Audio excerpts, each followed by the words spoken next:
South Korea, जो Asia की सबसे विकसित अर्थव्यवस्थाओं में से एक है, आज एक बहुत बड़े राजनीतिक संकट का सामना कर रहा है। 3 दिसंबर 2024 को साउथ कोरिया ने एक ऐसा दिन देखा जिसे वह कभी नहीं भूल पाएगा। उसके राष्ट्रपति योन सुक योल ने देश में मार्शल लॉ लागू करने और अपने राजनीतिक विरोधियों को जेल में डालने की कोशिश की। लेकिन यह तख्तापलट क्यों और कैसे असफल हुआ और इसका भारत पर क्या प्रभाव पड़ेगा, चलिए इस पूरे मामले को समझते हैं। साउथ कोरिया वो देश जो अपनी तकनीकी परंपरा और आधुनिकता के मेल के लिए जाना जाता है, अचानक अनिश्चितता और तनाव के भंवर में फंस गया। खबरें तेजी से फैली, क्या सैन्य तख्तापलट हो गया है? सड़कों पर खामोशी और अफवाहों का शोर एक साथ गूंज रहा था। इस पूरी हलचल के केंद्र में थे राष्ट्रपति योन सुक योल, एक ऐसा नेता जिसने खुद को देश की स्थिरता और लोकतंत्र का रक्षक बताया था। लेकिन अब वही राष्ट्रपति पर आरोप है कि उन्होंने सत्ता को बनाए रखने के लिए लोकतंत्र की जड़ें ही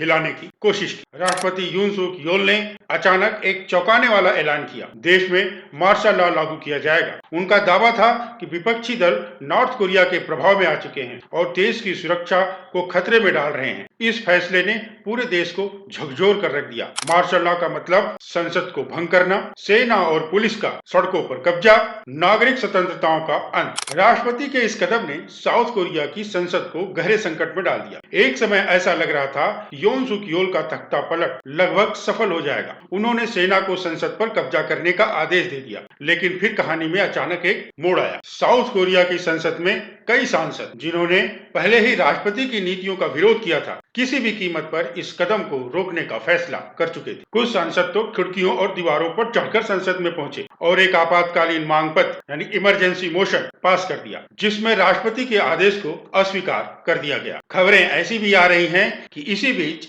सेना के कई अधिकारी भी इस तख्तापलट पर बट गए कि क्या राष्ट्रपति का आदेश मानना सही है। कुछ अधिकारियों ने साथ देने से इनकार कर दिया और यही से राष्ट्रपति योन का तख्तापलट का सपना बिखरने लगा। जैसे ही यह खबर फैली कि सिविल एक्टिविस्ट और आम जनता सड़कों पर उतर आई है, लोकतंत्र बचाओ के नारे गूंजने लगे। सियोल और देश के अन्य हिस्सों में लाखों लोग राष्ट्रपति के इस कदम का विरोध करने लगे। आखिरकार बढ़ते दबाव और सेना के बटे हुए समर्थन के कारण मार्शल लॉ खत्म कर दिया गया। साउथ कोरिया भले ही अभी के लिए तख्तापलट से बच गया हो, लेकिन राजनीतिक अस्थिरता खत्म नहीं हुई है। राष्ट्रपति यून सुक योल को उनके पद से हटाने की मांग तेजी से हो रही है। उनकी अपनी सरकार और कैबिनेट भी अब उनसे दूरी बना रही है। अमेरिका, चीन और दुनिया के अन्य देशों ने भी अपने नागरिकों को सतर्क रहने की सलाह दी है। अगर हम इतिहास पर नजर डालें तो साउथ कोरिया की राजनीति हमेशा से अस्थिर रही है।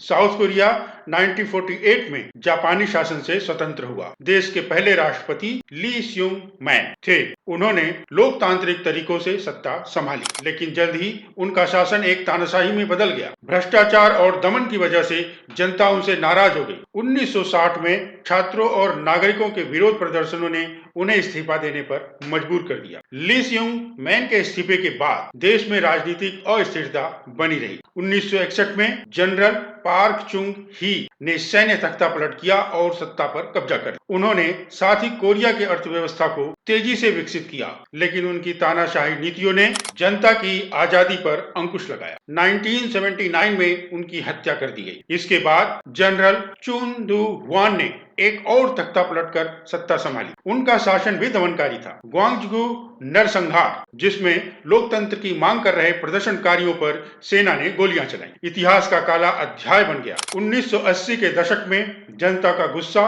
और लोकतंत्र की मांग बढ़ने लगी। 1987 में बड़े पैमाने पर लोकतंत्र समर्थक विरोध प्रदर्शन हुए। अंततः सैन्य शासन को झुकना पड़ा और साउथ कोरिया ने लोकतांत्रिक चुनाव प्रणाली की शुरुआत की। साउथ कोरिया ने लोकतंत्र को अपनाया, लेकिन राजनीतिक भ्रष्टाचार अभी भी बड़ी समस्या बना रहा। 1990 के दशक में कई पूर्व सैन्य नेताओं और राष्ट्रपति पर भ्रष्टाचार के आरोप लगे और उन्हें सजा दी गई। इन सब के बावजूद देश ने आर्थिक और सामाजिक सुधारों के माध्यम से प्रगति। साउथ कोरिया ने 21वीं सदी में वैश्विक स्तर पर अपनी पहचान बनाई, लेकिन राजनीति में समस्याएं बनी रही। पार्क ग्यून हे, जो 2013 से 2016 तक राष्ट्रपति रही, को भ्रष्टाचार के गंभीर आरोपों के चलते 24 साल की जेल की सजा हुई। 2017 में मून जे इन ने राष्ट्रपति पद संभाला और राजनीतिक सुधारों का वादा किया। 2022 में राष्ट्रपति यून सुक योल ने सत्ता संभाली, लेकिन 2024 में उनके ऊपर तख्तापलट की कोशिश का आरोप लगा, जिससे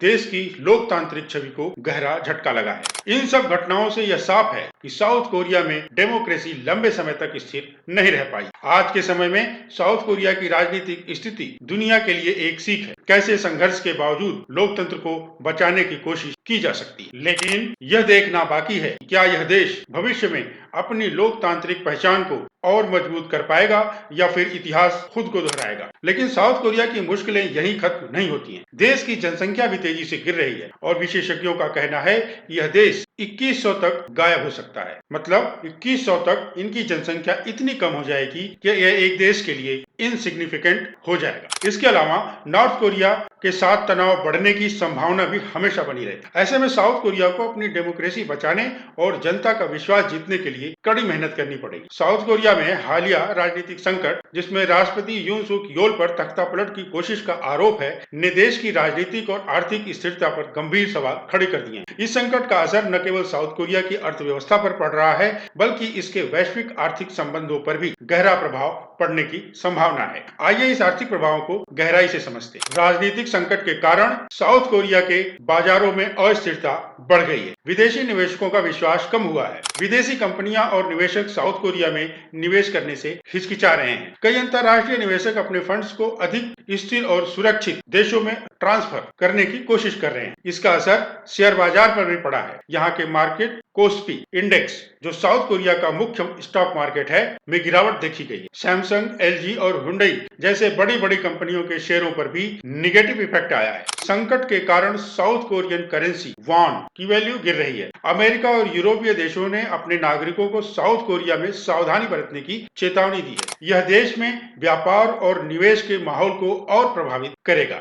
अब बात करते हैं साउथ कोरिया की इस राजनीति अस्थिरता का भारत पर क्या असर। अमेरिका और यूरोप के कई बड़े निवेशकों ने कहा है कि वे अब अपने निवेश को भारत जैसे स्थिर और उभरते बाजारों में शिफ्ट कर सकते। भारत, जिसे दुनिया का सेफ हेवन माना जा रहा है, अंतरराष्ट्रीय निवेशकों के लिए एक बेहतर विकल्प बन सकता है। अगर साउथ कोरिया की मुद्रा कमजोर होती है तो भारत को वहां से सस्ते दाम पर इलेक्ट्रॉनिक और ऑटोमोबाइल प्रोडक्ट इंपोर्ट करने का मौका मिल सकता है। इसके अलावा साउथ कोरिया की स्थिति भारत को एक आर्थिक शक्ति के रूप में उभरने का मौका भी दे सकती है। हुंडई, किया, सैमसंग और एलजी जैसे दक्षिण कोरियाई कंपनियां भारत में बड़े पैमाने पर कारोबार करती हैं। संकट के कारण इन कंपनियों के निर्णय और निवेश योजनाओं में देरी हो सकती है। साउथ कोरिया का राजनीतिक संकट भारत के लिए चुनौती और अवसर दोनों लेकर आया है। संकट के कारण आर्थिक और कूटनीतिक स्तर पर अस्थिरता हो सकती है, लेकिन भारत, जो एक स्थिर और उभरती हुई अर्थव्यवस्था है, साउथ कोरिया के संकट का लाभ उठाकर खुद को एक प्रमुख साझेदार और क्षेत्रीय शक्ति के रूप में स्थापित कर सकता है। आने वाले समय में यह देखना महत्वपूर्ण होगा